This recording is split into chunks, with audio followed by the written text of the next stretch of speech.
Good morning. It's about 7:15 on Thursday the 30th of October.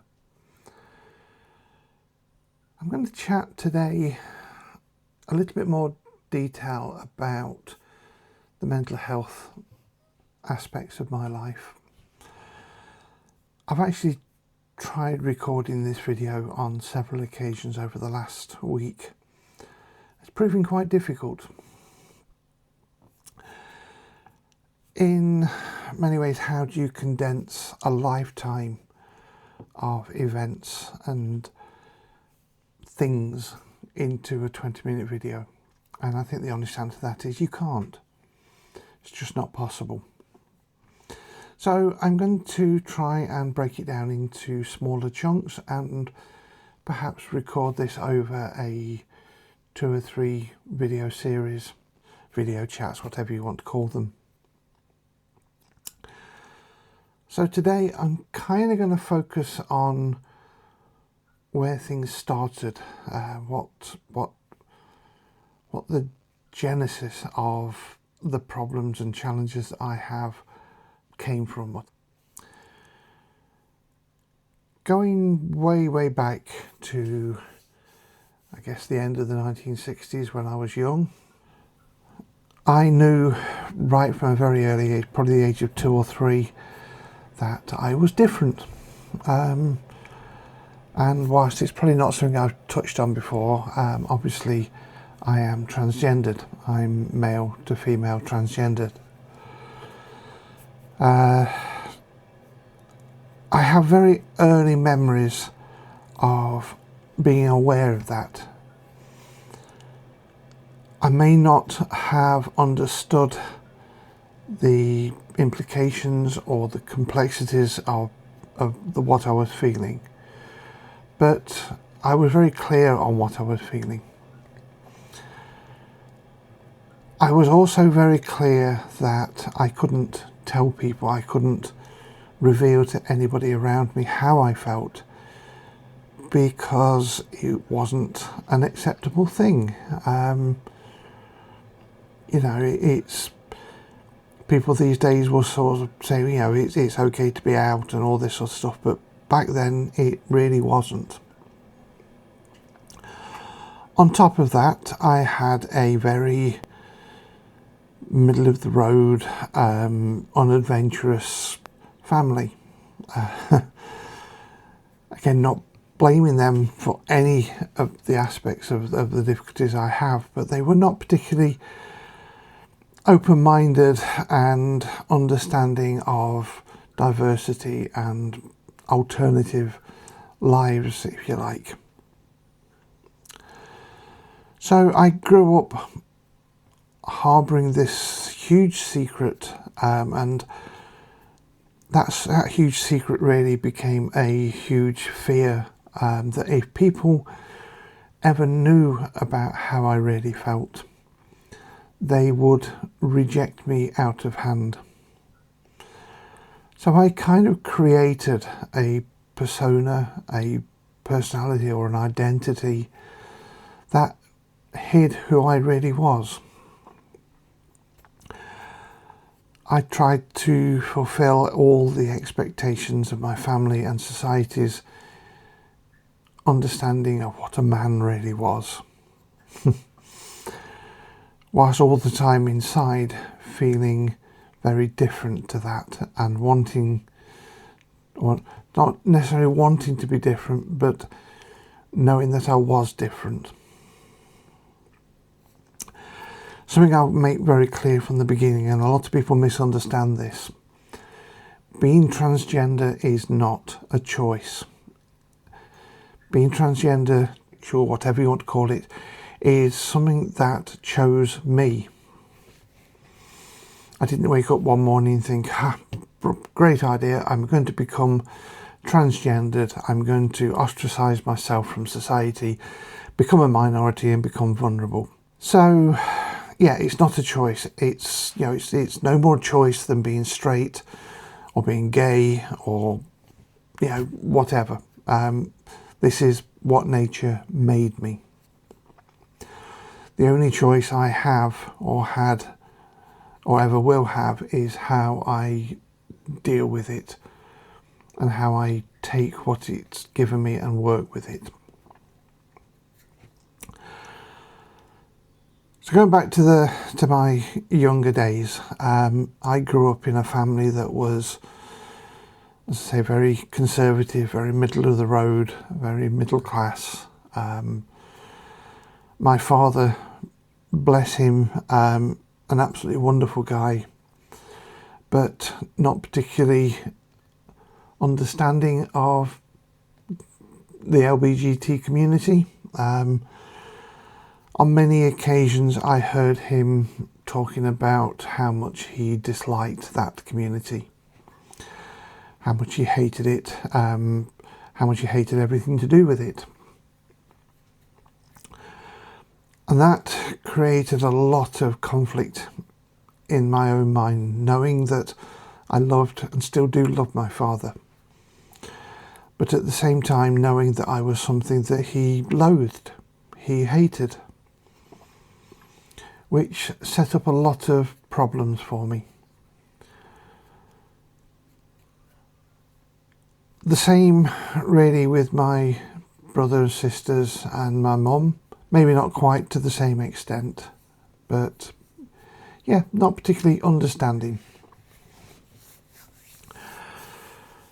I think also back in those days, the society's understanding of being transgender was not particularly good. It was very much led by the tabloid press, who took great pleasure in sensationalising and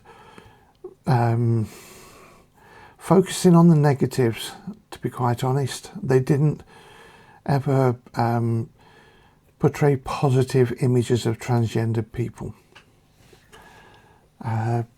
which again caused a lot of conflict in me, because here I was feeling these feelings, knowing the damage that it would do one day when I dealt with it, knowing that I couldn't reveal how I felt, and knowing that society's impressions were very negative of what I was, and I guess what I didn't want to be. So that's where a lot of problems came from. In addition to those problems, I say in addition, you know, it's that's a pretty major part of my makeup. But in addition to those feelings and thoughts, I have always been overweight. It's been a problem I've had forever. And again, society tends to paint a picture of people who are overweight as not being the best. Maybe I am being a little bit oversensitive about this, I don't know, but if you look in the media and you look around, whenever they want to portray a fool or a clown or a little bit sort of a, you know, not intelligent person, they always portray somebody who's overweight. It's so again that created an awful lot of negative role models, impressions, concepts in my mind. Add to that my school days. When I went to school, I was very quickly identified as somebody who educationally struggled. I was, right from the very early days at school, I was placed in small groups, remedial groups, I think they used to call them back then. And in the infant school, I can remember being placed on, which was something I find horrific nowadays, but I was placed on the bottom table, and it was clearly labelled the bottom table. It was not a particularly supportive process. They didn't help.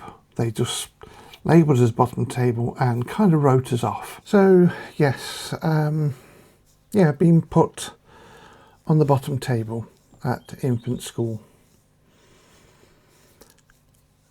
After I left infant school, moved to junior school, that segregation, that demarcation of being less intelligent than other pupils was carried on. And instead of being placed in classes of 20, 30 pupils, I was placed in the remedial groups again. Small group, probably about 10 pupils, and we did simple things. Again, I found it incredibly frustrating that I was being treated like this, because I knew in my own thoughts that I was very, very intelligent, but I struggled with reading and writing. I think it's fair to say we didn't get the help that we needed. We were just shoved to one side, shoved out of view and forgotten about. And this continued into comprehensive school. I was again placed in small groups, small remedial groups. Quite a cruel selection process to be placed in those groups. At the start of term, teachers would get all the pupils together for a particular subject, and they would call out the pupils' names and lead each class off one by one, and eventually the remaining pupils would diminish in numbers until there was about 5 to 10 of us, and we knew that we were the less intelligent bunch. We were the ones who were going to be in the remedial groups. So again, immensely demoralising, especially when I knew in my own head, I knew I wasn't the person they were making me out to be. I was clever, I was very analytical, I was very intelligent, but I couldn't read or write. One overwhelming memory of that process and the effects of that was being in a remedial group for, I believe it was English, probably being aged about 15, and the teacher standing up in front of the class teaching me and everybody how to tell the time. At 15, being taught how to tell the time. It was so humiliating and so discouraging being treated like that. I knew how to tell the time from 4 years old, for Christ's sake. But that's what they did. The frustrating thing for me was I was brought up in such a way as to not challenge my elders, not challenge the people who are in charge of me. So I never stood up and said, I don't accept this, I don't like this. I just got on with it.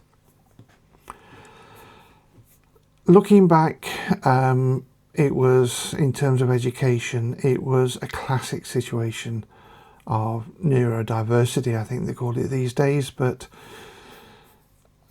absolute classic dyslexia, mixing numbers up, unable to read out loud, unable to spell things correctly.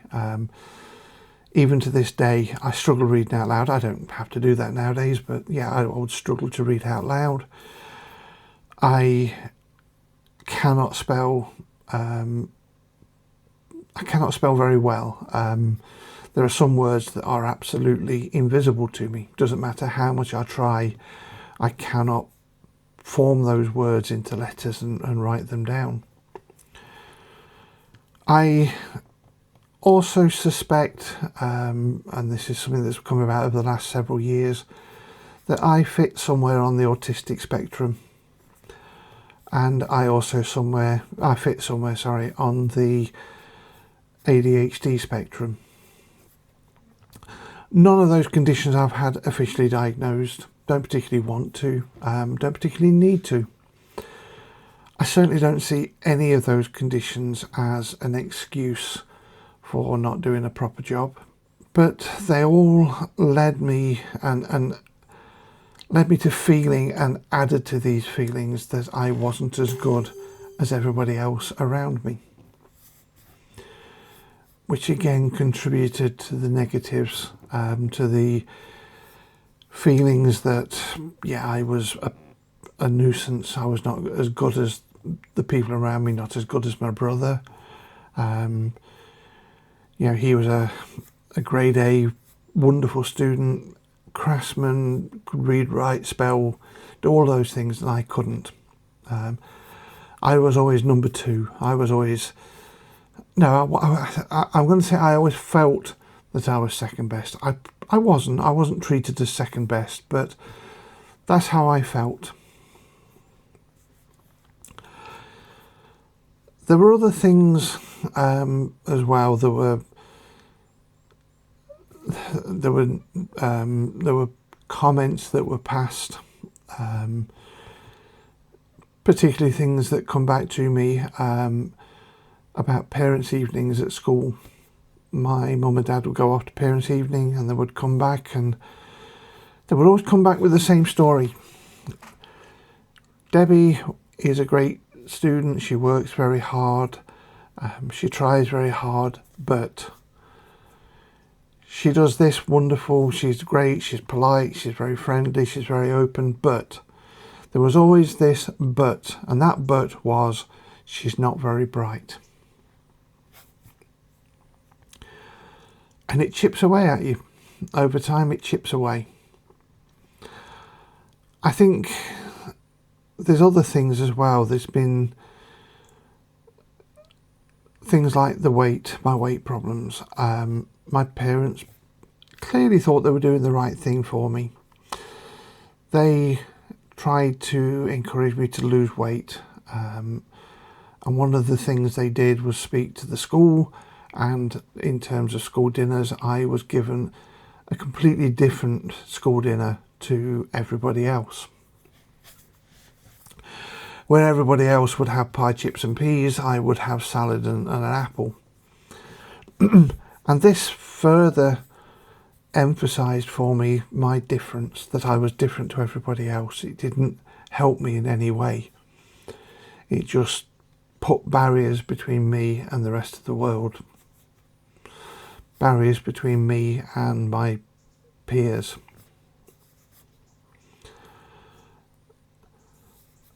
Other things I experienced were comments from people around me. Lots of little negatives. We never expected Debbie to achieve much. We never had high hopes. We were surprised that she coped. All the little things. One comment that I heard several times, and to this day it sits very prominently at the back of my mind, was the comment, "Don't eat that," or "Don't do that, because you'll end up like Debbie." I can't tell you how much that comment hurts. It was never meant to hurt me. It was never meant to cause me any harm, but it did.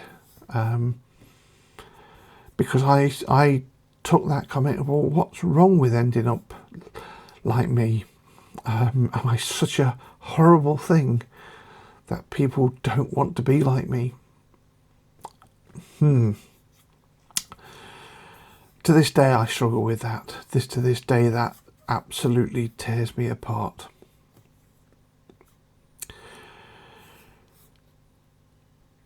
People today, kids today, with the feelings I had back then, would be treated, I hope, very differently.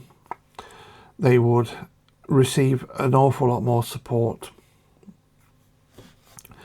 They wouldn't be stuck in remedial groups. They would be given encouragement.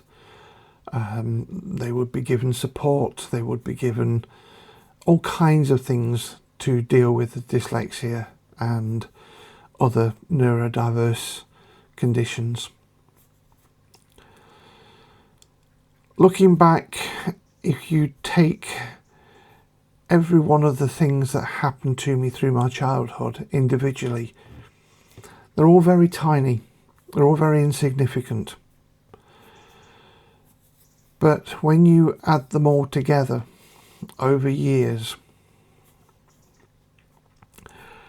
it's like the raindrops coming together to form a flood. Individual raindrops really don't make much difference, but prolonged rain over a long period of time and you end up with an ocean. And that is kind of what happened to me.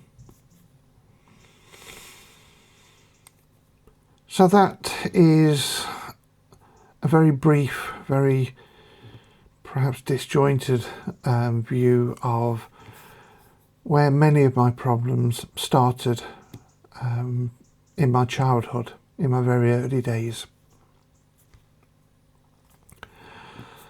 I think in the next chat, which I will record shortly, I'll talk about how those feelings affected me after I left school and